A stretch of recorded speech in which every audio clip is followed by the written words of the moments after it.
Hello, everyone. This is a very interesting course that is going to talk about silvopastoral systems, and actually, it's going to be silvopastoral systems with emphasis in the Mediterranean region.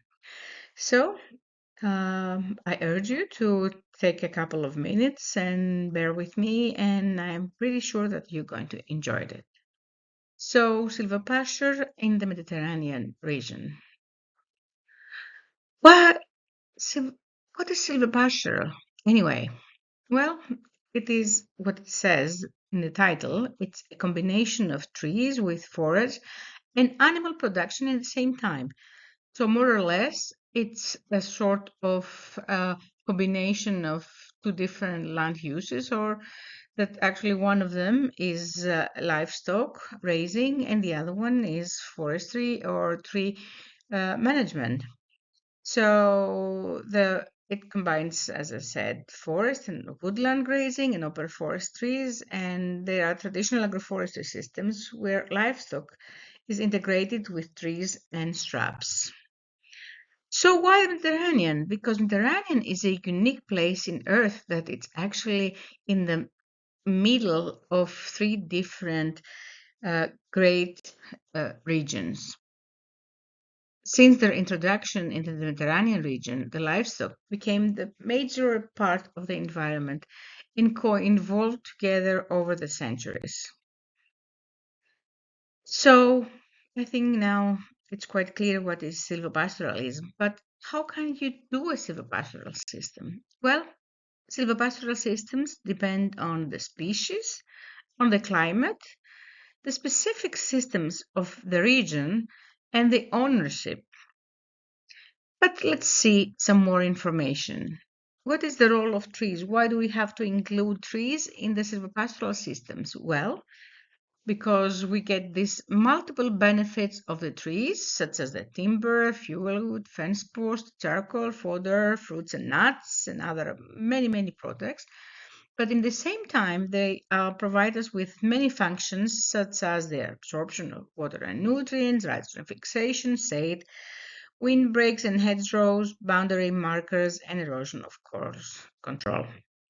So why do we need the animals? We need the animals because they are very generous in all their products that they are providing us. For example, all this meat and milk, the nutrient transfer from forest to soil, they remove the sprouts, they really increase soil organic matter. And a very important lately is the reduction of understory biomass and subsequently reduction of forest fire risk. Of course, there are always some problems, and the problems actually relates to the removal of regeneration, or they do some damage to the young trees.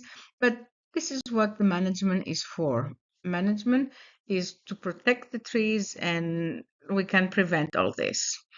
So, for example, here is an old picture from um, pine forest in Greece. So now you can see the underground. It's quite clear. There is no flammable biomass. So that means that there are reduced possibilities of a forest fire. Imagine this forest some years ago. Here they extract resin. So some years ago, there was a big really traffic. There were animals going back and forth. There were farmers, honey producers. So, I mean, there was no way that any type of flammable biomass would gather in these systems. Another example is here. Here is a picture, of course, it's not from Greece, it's from Spain. But in the cage, you can see the amount of flammable biomass that would have been gathered if there were no grazing of livestock in the area. So this is a major provision that the animals are giving to us for free, of course. So here they can be combined with other type of trees. Here's also another type of another picture from Spain. And for those who think that this would cause regeneration problems, well, there is a solution. As we said before, this is what management is for. So here in the tubes, you protect the young seedlings, so you can combine it with the grazing of the animals, and also with core production. So a win-win situation. Of course, you can see here another picture of a very sympathetic goat that is prefers to browse on some branches rather than devour the tasty underground vegetation. But okay, this is an oak tree, so there is no problem with that. And of course, as I said before, this is what management is for. I mean, this is what you have to take care of your animals and prevent them from making any damages. So what type of silvopastoral systems are there? Well, in Greece and in many other Mediterranean countries, we can define as silvopastoral systems the ones that are open forests with a tree canopy less than 40%, and the grazable forest that they have a tree canopy more than 40%. As per the husbandry types, we can have the village or flock system, or the nomadic with seasonal movement that was very actually traditional in the past, but now it's getting more and more reduced. So nowadays, livestock farmers prefer to keep their animals in the barns, and they allow them to graze freely from May to October. What are the advantages? Many, many. As we have mentioned before, the better use of the above and below ground, they protect biodiversity, they remove the sprouts, and as I said, one of the most important ones is the lowering of the forest fire risks. Disadvantages, well, yeah, we have the damages to trees caused by the animals, we have the low natural generation, overgrazing, and the alteration of natural vegetation from palatable to unpalatable ones. But this is only in the cases of overgrazing, because there are, of course, the grazing, the normal grazing, and the overgrazing. So in this case, we are talking about overgrazing. So we don't want that.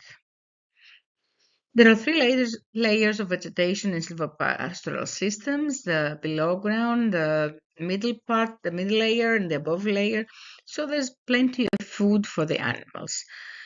Here you can see a picture from Greece. This, in Greece and as well as in other uh, Mediterranean regions, there are these typical type of terraces that can be used for annual production of food or feed for the animals. In this case, the farmer, he's using this small piece of land, his terrace, to produce feed for his animal. So in the same time, he has the trees to support the soil, and he has this old type of vegetation, and it's a very beautiful and traditional system.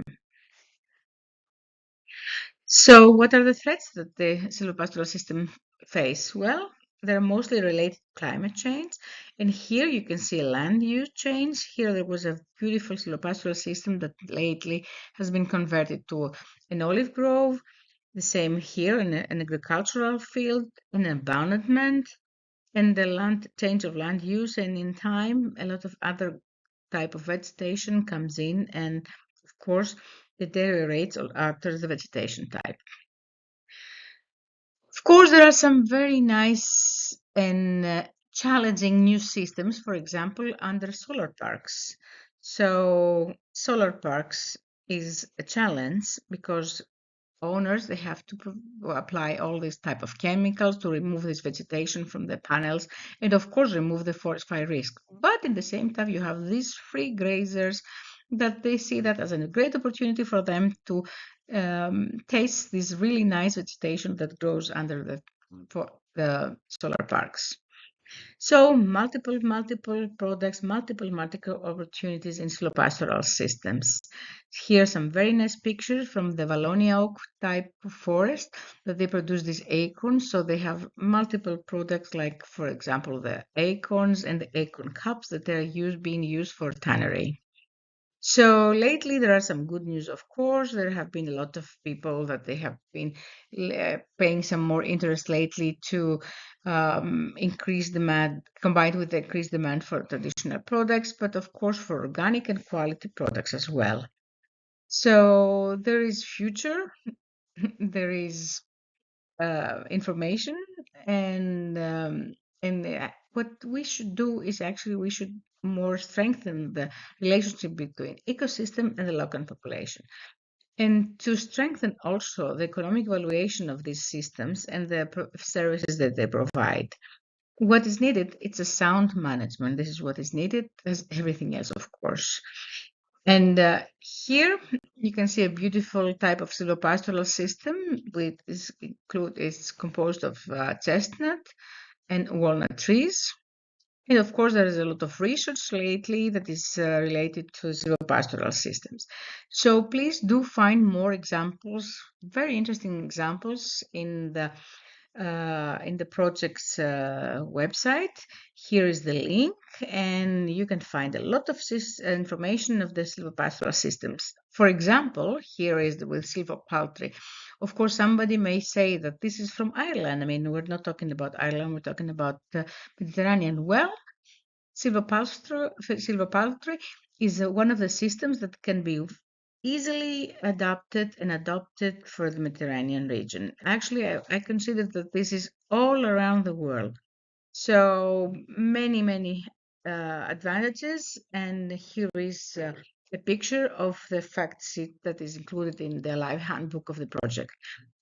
Um, Only poultry? No, you can have also pigs inside the forest. Pigs provide their very nice and tasty products that they give us. And there's many biodiversity and ecological benefits. The same, of course, with sheep. Sheep is a very popular animal for livestock in the Mediterranean. And also in the silvopastoral systems, there are also many other marketing opportunities, for example, as for the kosher and halal certification. Are very nice and beautiful animals. They freely provide us also with fire breaks, which is a very important issue lately because of all these forest fires that they are happening every year in the Mediterranean region. Another fact it concerns about pollarding and so many other opportunities, many other products, and many other free opportunities to investigate and explore. So chestnut trees, for example, we also in the project's Alive handbook, you can find also some practice abstracts, and here are some examples of the practice abstracts and mixing livestock, and another example from Greece. And also here in this practice abstract, you can see also the benefit of having silvopastoral systems and what they give us to the soil. And if you want more interesting information, please visit the Agroforestry for EU Alive handbook in this site. So thank you very much, and I hope you enjoyed this course. Goodbye.